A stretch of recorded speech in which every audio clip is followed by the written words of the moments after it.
Tapu Koko as the lead, and Markus finally switching up his lead as well. Yep, now going to go with a Alolan Marowak and a Alolan Persian versus the Ninetales and the Tapu Koko over on Ryuzaburo's side. The Electric Train does take effect, and of course Ninetales going to go ahead and bring out that snow warning. Going to make it hail.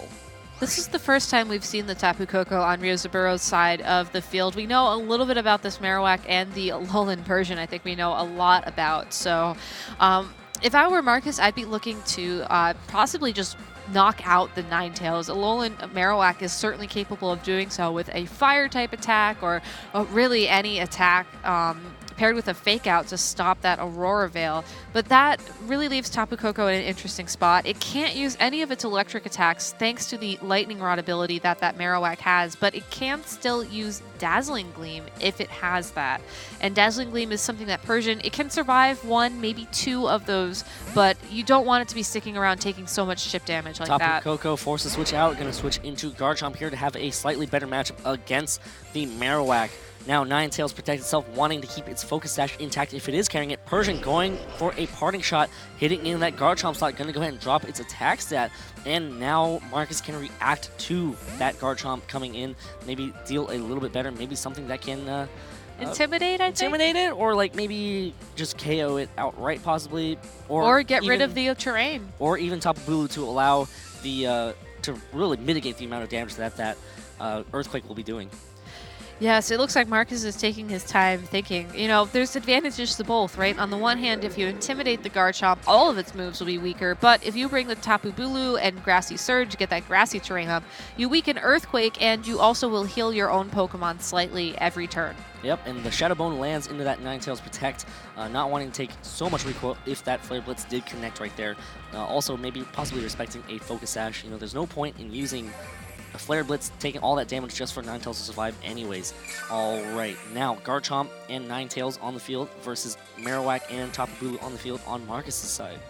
It's an interesting setup. If I were Markus, I would be tempted to go for the bulk up on the Tapu Bulu, but we haven't seen this Ninetales attack the Tapu Bulu without being affected by some sort of stat drop. So I don't think it's possible for it to be knocked out in one hit, just doing some mental math here, but keeping it safe is definitely the better option right now. The terrain was what he wanted. Yep, Tapu Bulu switches out, going to go straight back into Persian.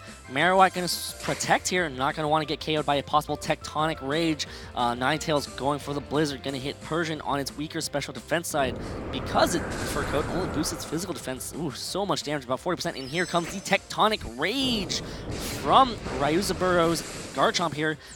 If it hits that Marowak slot, it will not be able to fully protect itself and will take a quarter of what it normally would. Yes, Garchomp revealing the Z move I think is really important here for Ryuzaburo. It looks like overall he's been playing this game a lot quicker. He's focusing more on dealing damage, less on, you know, trying to set up that Snorlax with the belly drum and hope that it's enough. It almost looks like he's trying to sort of limit Markus's switching options, but Persian at just above half its health after the grassy terrain is still going to be able to keep switching around. I really want to know what Markus's fourth Pokemon is, because if it's that Intimidate, now would be the great time to send it out to weaken that Garchomp. It's already used Z-move. We know it has to rely on something like Rock Slide or maybe an Earthquake, but I don't think that's going to happen this turn. We've already seen it go for Rock Slide. Yes, we have. Yeah, it's an option right now. So that Marowak is still kind of threatened by the Rock Slide. Of course, you know, if there's a Rock Slide, there's always a way because of that flinch chance. So, yeah. Yeah, it's sort of an interesting spot that Ryuzaburo has put himself in. He really needs to keep sort of relying a little bit more on luck than I think some trainers like to do. And if that works out for him, we'll see. Yep, there goes a foul play in that Garchomp slot, doing about 35%. And the Freeze Dry hits that Persian, almost gets KO, but it hangs on. Of course, this Rock Slide should be able to pick up the KO from there. And Marowak still gets to move here. Going to be able to go for yet another attack. And, you know, the pivot on Markus' team, that parting shot, unfortunately gets KO'd. Shadow Bone here hits that Garchomp, and that should not be the KO because Garchomp hangs on with just a sliver of health, so a pretty bulky Garchomp. A pretty bulky Garchomp, and I don't think that's something that Markus was prepared for. You know, he's a very experienced player, and I think he would have probably gone with another parting shot either into the Tapu Bulu or into presumably a Gyarados or something with Intimidate if he had thought that maybe the Persian wouldn't be able to knock it out. But with Lucario, that's certainly an interesting adjustment. You know, Ninetales is weak to Steel-type attacks. Lucario is known to have moves like Bullet Punch, or even just a fighting move might be great here. So could have just been Markus deciding, you know, I have relied on Persian a lot in the past, but I don't want to be playing such a switch-heavy game. Even though I lose my Alolan Persian right now, if I can get Lucario in at full health and it can start helping me get these knockouts, maybe that's just as good as switching. Absolutely. Lucario is a Pokemon that we don't see much in the video game championships. Again, we did see it yesterday at the World Championships in Day 1 run by American Alex Underhill, but you know, Lucario does have access to Vacuum Wave. Here we go. Is it going to be enough to get the KO on Garchomp? It does. Oh, it barely misses. Just a little bit, but of course, Ninetales can't really do much, and the Grassy Terrain does help with a possible Earthquake. Garchomp instead goes for a Rock Slide. Lucario does not mind those at all.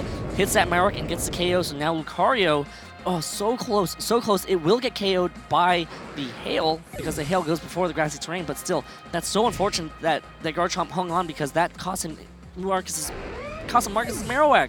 It cost him his Marowak, and it cost him his Lightning Rod. We know that Ryuzaburo has that Tapu Koko in the back, and with Vacuum Wave as Lucario's priority type move, it doesn't seem like someone would run both Vacuum Wave and Bullet Punch into this game. So Tapu Koko can come out, not be threatened at all by the Lucario, and it will change the terrain, I believe, because it will be sent out. You get 5 more turns of Grassy Terrain, pretty much. That's actually, that's what's going to happen. So won't benefit from the terrain, but still will have the benefit of being fast alongside that Ninetales, who definitely threatens that Tapu Bulu.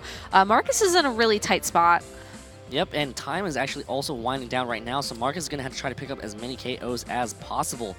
You know, you want to try to even the score, also do as much damage as possible. Tapu Koko using Dazzling Gleam here, going to connect on both Pokemon. Hits Lucario for a lot of damage, but of course, Lucario going to go ahead and munch away on its berry. So many berries on Markus's team, it's like he's a harvester. Ninetales using Blizzard, going to connect onto Lucario and Tapu Bulu, but Tapu Bulu hangs on. Is it going to be eating its berry? Going to be close. It does eat on its berry, and now this Tapu Bulu can get the KO on either the Ninetales or even that Tapu Koko. Well, it will be doing a lot of damage regardless. Here's the close combat, hits that Ninetales, but only doing about 60%. Going to drop the defenses, which is unfortunate because now you want to keep as many Pokemon on the field as possible.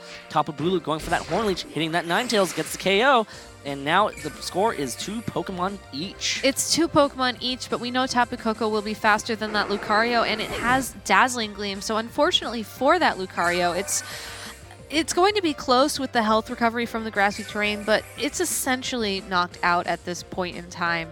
That Tapu Bulu, though, will still be sticking around. It'll benefit from the Grassy Terrain. I think the big question is how much damage can it do to the Tapu Koko, and what is Ryuzaburo's last Pokemon? It's going to be that Raichu, so we have a turn of Fake Out here, faking out the Tapu Bulu, trying to knock out the Lucario, and then hoping that the combination of Raichu and Tapu Koko can win this game for Ryuzaburo is probably what he's going to be counting on. So Markus really has to spend a lot of time thinking to figure this out, and it looks like time has gone to 0. Yep, and this, I believe, should be either turn 0 or turn 1 coming in, so this is going to be, 3 more turns of play, and this is going to come down to who can preserve their Pokemon the best, and this is always the most intense part. Lucario, of course, has to protect, does not want to get KO'd.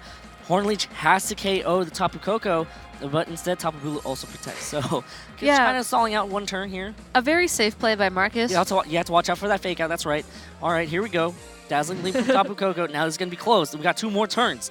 You know, it's interesting that both Markus and Barris on the first turn of the final 3 turns in this game, or in their games, I should say, both used Protect. I think it's a really strong play by these very established players, you know, trying to figure out, well, how is my opponent going to play into these final 3 turns and sort of build your response around that. Raichu revealing the Fake Out into the Tapu Bulu might not be that much information, but I think the fact that Markus can count on the Tapu Koko using Dazzling Gleam once again with with the additional health from the grassy terrain means that I think Ryuzaburo has to pick a Pokemon he wants to target. And why not have Markus make that decision for him? Can't target anything if you're getting redirected with Follow Me. Dazzling Gleam comes out. Lucario does get KO'd, and that is unfortunate. That Follow Me essentially goes to waste. Raichu going for the Psychic here. It is going to hit that Tapu Bulu, boosted by that Life Orb, doing some damage here. Now Tapu Bulu gets the choice of what it wants to hit. Tapu Bulu now boosted by the grassy terrain, hits that Raichu, gets the KO easily. Now Tapu Bulu heals back up. There is going to be one turn left, but right now Markus's Pokemon is damaged. Tapu Koko is at full health, and now it's going to be the last turn. Oh, this is so close. If Ryuzaburo has Protect here, it's possible that just the act of protecting his Tapu Koko and hoping that his team has more health overall will be the thing to win him this game. No, but no Protect. That's Gleam. Going for the attack. Tapu Bulu hangs on. Is the health it recovers going to be enough to bypass that damage done to Tapu Koko? It looks like it should be now. It's going to come down to calculation. So the way tiebreakers work is going to be based on first tiebreaker's Pokemon. Second tiebreaker, it's going to be the amount of the percentage of hit points of your total team. So all 4 Pokemon count even though they're knocked out. And then after that, it comes down to, well, total number of hit points. And then after that, it becomes a real tie. But honestly, if that were to happen, that'd be amazing. Your team would have to be trained exactly the same. I don't know. I don't think we'll be seeing the tiebreaker progress that far in this game because we know that these trainers are running such different teams, and Markus's team seems very bulky overall, but that could work against him because if you have more health points total and you're going for the, percentage of health points, that might make your percentage lower, even though it looks like the Tapu Bulu has more health than the Tapu Koko on the screen right now. Yeah, and we're pretty much in map resolution right now. Both players still extending their hand.